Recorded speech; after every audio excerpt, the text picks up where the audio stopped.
What's up guys, Matt with the Movement System. In this video, we're gonna take you through a 5-minute dynamic warm-up to open up your hips and get you ready to run. We're gonna get started with leg swings for this first movement. So we're gonna go 10 on each side, swinging the leg. What we wanna see here is movement at the hip and not at the trunk. So if you find yourself really reaching forward and extending the back, lock that down, use the core muscles here, and swing the leg instead. Once we get to 10 each side on that leg swing, we're gonna move into a walking lunge to actually use that hip flexion extension range of motion. The way that we're gonna do that is stepping into a lunge, tilt the hips back, again use the core, and then reach the thumbs up towards the back wall. The reason we're reaching with the thumb is to work the lat muscle.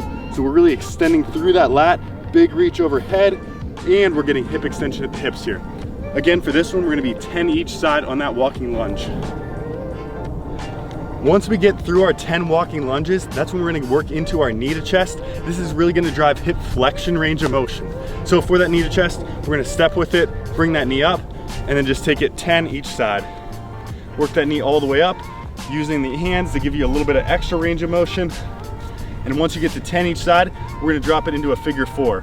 So for this one, we're actually working hip external rotation and sitting the hips back like we're sitting into a chair.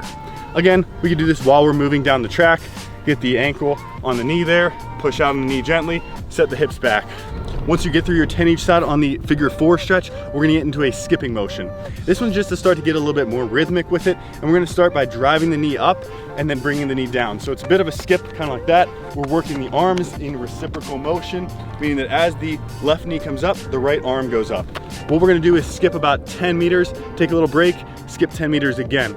Again, we want this to be rhythmic and fluid, and as you go farther with this one, we want you to get a little bit quicker with that movement. Once you're done with your skips, we're gonna get into a lateral lunge. I know this is one that I need to work out the adductors, so we're gonna step into a lateral lunge here, sink the hip back, and really feel that stretch into the inner thigh. We're just gonna work alternating sides here, 10 each side. See if we can get deep into that leg, push off the ground, and again, get that stretch into the straight leg thigh. So again, 10 each side here on the lateral lunge, open up the adductors, and then we'll get into our last movement. Our last movement for the warm-up is a jump squat. For this jump squat, we want to be explosive. So the way that we're gonna do that is 10 explosive jumps up and down.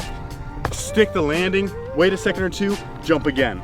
We want 10 very explosive plyometric jumps with this movement. There's a lot of good research to show us that including plyometrics into the warm-up has a positive effect on both running economy as well as helps build bone mineral density, really important for runners. So there's your dynamic warm-up, nice and efficient to open up the hips and get you ready to run. Like and subscribe to learn more.